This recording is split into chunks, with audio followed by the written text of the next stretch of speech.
കോഴിക്കോട് കെട്ടിടാപകടത്തിൽ 4 പേർ മരിച്ച വലിയങ്ങാടിയിൽ മന്ത്രി PA മുഹമ്മദ് റിയാസിന്റെ സന്ദർശനം. വീഴ്ചയുണ്ടായോ എന്ന് പരിശോധിക്കുമെന്ന് മന്ത്രി പറഞ്ഞു.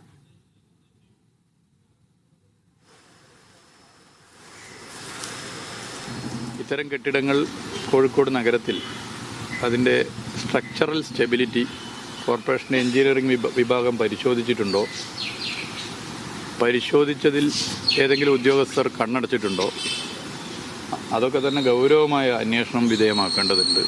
അതാണ് സർക്കാരിൻ്റെ നിലപാട്.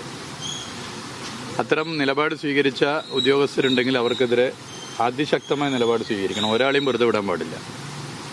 അതോടൊപ്പം നിലവിൽ കോഴിക്കോട് നഗരത്തിൽ കെട്ടിടങ്ങളുടെ സ്ട്രക്ചറൽ സ്റ്റെബിലിറ്റി ഗൗരവമായി കോർപ്പറേഷൻ പരിശോധിക്കേണ്ടതുണ്ട്. അത് മേയറോട് സംസാരിച്ചിട്ടുണ്ട്. മേയർ അതിൻ്റെ പ്രവർത്തനം ആരംഭിച്ചു എന്നാണ് അദ്ദേഹം പറഞ്ഞിട്ടുള്ളത്. ഒരു വിട്ടുവീഴ്ച ഇത്തരം കാര്യങ്ങൾ ചെയ്യാൻ വേണ്ടി പാടില്ല. ഇതെല്ലാവരും ചേർന്നുകൊണ്ട് ചെയ്യേണ്ട കാര്യമാണ്. എല്ലാവരും ചേർന്ന് നിൽക്കണം. കുറ്റക്കാരാരാണോ അവർക്കെതിരെ അന്വേഷണം നടത്തി ശക്തമായ നിലപാട് സ്വീകരിക്കണം. കോഴിക്കോട് വലിയങ്ങാടിയിൽ കെട്ടിടാപകടമുണ്ടായി 4 പേർ മരിച്ച സ്ഥലമാണ് മന്ത്രി മുഹമ്മദ് റിയാസ് ഇന്നിപ്പോൾ സന്ദർശിച്ചത്. എന്താണ് അവിടെ അപകടമുണ്ടാകാൻ കാരണം? ചട്ടലംഘനമുണ്ടായോ? കെട്ടിടത്തിന്റെ കാലപ്പഴക്കം നിർണ്ണയിക്കുന്നതിൽ അപാകതകളുണ്ടായോ? തുടങ്ങിയ കാര്യങ്ങൾ, എവിടെയാണോ വീഴ്ചയുണ്ടായിട്ടുണ്ട് എന്ന് തുടങ്ങിയ കാര്യങ്ങളൊക്കെ പരിശോധിക്കുമെന്നാണ് മന്ത്രി സ്ഥലം സന്ദർശിച്ച ശേഷം മാധ്യമങ്ങളോട് പറഞ്ഞത്. കെട്ടിടാപകടത്തിൽ 4 പേരായിരുന്നു മരിച്ചിരുന്നത്. അതിനെതിരെ കോർപ്പറേഷനെതിരെ വലിയ രീതിയിലുള്ള ആരോപണം കൂടി ഉയർന്നിരുന്നു. ഒരു പഴയ കെട്ടിടം പൊളിച്ചു നീക്കാൻ ആവശ്യപ്പെട്ട ഒരു കെട്ടിടം പൊളിച്ചു നീക്കാതെ വീണ്ടും അത് നൽകുകയായിരുന്നു തുടങ്ങിയ ആരോപണങ്ങൾ കൂടി കോർപ്പറേഷനെതിരെ വരുന്നൊരു സാഹചര്യത്തിൽ കൂടിയാണ് ഇപ്പോൾ മന്ത്രിയുടെ സന്ദർശനം. വീഴ്ചയുണ്ടായോ എന്ന് പരിശോധിക്കുമെന്നുള്ള അദ്ദേഹത്തിന്റെ പ്രതികരണം പ്രസക്തമാകുന്നത്. അനീസ് അലി വിവരങ്ങൾ നൽകും. അനീസ് അലി, അപ്രതീക്ഷിതമായിരുന്നു മന്ത്രിയുടെ സന്ദർശനം. എന്തൊക്കെ കാര്യങ്ങളാണ് മന്ത്രി പറഞ്ഞത്? മന്ത്രി റിയാസ് അല്പസമയം മുമ്പാണ് ഇവിടെ സന്ദർശിച്ചത്. ഈ കെട്ടിടങ്ങൾ സന്ദർശിച്ചു. അതിനുശേഷം അദ്ദേഹം അറിഞ്ഞത് ദാരുണമായ സംഭവമാണ്.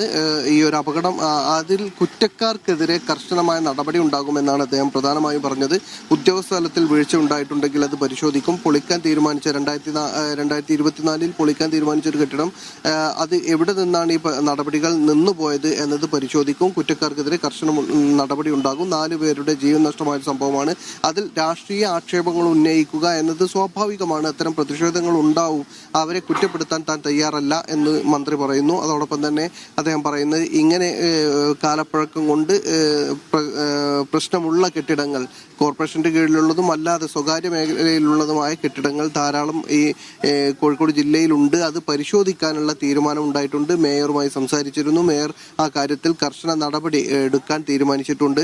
അതോടൊപ്പം തന്നെ ഈ ഒഴിപ്പിക്കലുമായി സഹകരിക്കാത്ത ആരെങ്കിലും ഉണ്ടെങ്കിൽ, അത് ഒഴിപ്പിക്കാൻ തീരുമാനിച്ച കെട്ടിടങ്ങളിൽ നിന്ന് ഒഴിഞ്ഞു പോകാത്ത സാഹചര്യം ഉണ്ടെങ്കിൽ അവർക്കെതിരെ രാഷ്ട്രീയ പാർട്ടികൾ എല്ലാവരും ഒരേ നിലപാട് സ്വീകരിക്കണം എന്ന് തുടങ്ങിയ കാര്യങ്ങളൊക്കെയാണ് ഇപ്പോൾ മന്ത്രി പറഞ്ഞിട്ടുള്ളത്. എന്തായാലും ഈ സംഭവത്തിൽ 4 പേരുടെ ജീവൻ നഷ്ടമായ സംഭവത്തിൽ കോർപ്പറേഷൻ അധികൃതർക്കെതിരെ വലിയ തരത്തിലുള്ള പ്രതിഷേധങ്ങൾ തുടരുന്ന സാഹചര്യത്തിലാണ് മന്ത്രി റിയാസ് ഇന്ന് ഇവിടെ സന്ദർശിച്ചത്. ഇന്നലെ കഴിഞ്ഞ ദിവസം ഈ ഇവിടെ ഉണ്ടായ രാത്രിയിലുള്ള കോൺഗ്രസിന്റെ ഒക്കെ പ്രതിഷേധത്തിൽ വലിയ ആക്ഷേപം ഉന്നയിച്ചിരുന്നു. ജില്ലയിൽ നിന്ന് മന്ത്രി ഉണ്ടല്ലോ, അദ്ദേഹം എവിടെ എന്നൊക്കെ തരത്തിലുള്ള ആക്ഷേപങ്ങൾ ഉന്നയിച്ചിരുന്നു.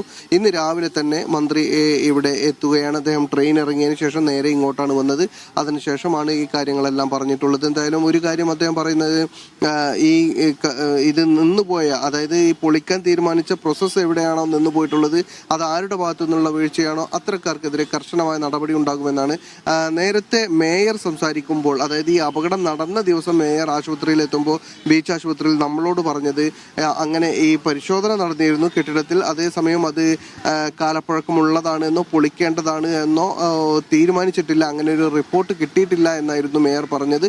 എന്നാൽ പക്ഷേ ഈ കെട്ടിടം കാലപ്പഴക്കമുള്ളതാണെന്ന് കണ്ടെത്തുകയും ആളുകളോട് ഒഴിപ്പിച്ചിട്ടില്ല, കെട്ടിടം പൊളിച്ചിട്ടില്ല, അതേസമയം പൊളിക്കാൻ തീരുമാനിച്ചിരുന്നു എന്ന കാര്യം വ്യക്തമാണ്. അതിനെ തുടർന്നാണ് എന്തുകൊണ്ടാണ് പിന്നീടും ലൈസൻസ് പുതുക്കി നൽകിയത് എന്നൊക്കെ ഉള്ള ആരോപണങ്ങളുമായാണ് പ്രതിപക്ഷം പ്രധാനമായും കോർപ്പറേഷൻ അധികൃതർക്കെതിരെ രംഗത്ത് വന്നത്. ഇത് പ്രതിപക്ഷ കക്ഷികൾ, അതായത് കോൺഗ്രസും മുസ്ലിം ലീഗും BJP ഒക്കെ ഉന്നയിക്കുന്ന ഒരു കാര്യം എന്ന് പറയുന്നത് ഇത് ഒരിക്കലും ഒരു ഉദ്യോഗസ്ഥ തലത്തിലുള്ള വീഴ്ചയല്ല. യഥാർത്ഥത്തിൽ കോർപ്പറേഷൻ തന്നെയാണ് ലൈസൻസ് പുതുക്കി നൽകുന്നത്. അവർ ഇതിൽ അഴിമതി കാണിച്ചിരിക്കുന്നു, 4 പേരുടെ ജീവൻ നഷ്ടമാവുകയാണ് അതിന്റെ ഫലമായി ഉണ്ടായിരിക്കുന്നത് തുടങ്ങിയ ആക്ഷേപങ്ങളാണ് കോർപ്പറേഷനെതിരെ. പ്രധാനമായും കോർപ്പറേഷൻ ഭരിക്കുന്നത് CPM ആണ്. കഴിഞ്ഞ കാലങ്ങളിലൊക്കെ വലിയ ഭൂരിപക്ഷത്തോടെയാണ് CPM ഭരിച്ചിരുന്നത്. ഇത്തവണ മാത്രമാണ് നേരിയ ഭൂരിപക്ഷത്തിൽ ഭരിക്കുന്നത്. ഏതായാലും കോർപ്പറേഷൻ അധികൃതർക്കെതിരെ, അതുവഴി CPM-നെതിരെയാണ് വലിയ തരത്തിലുള്ള രാഷ്ട്രീയ ആക്ഷേപങ്ങളായി UDF ഉയർത്തുന്നത്.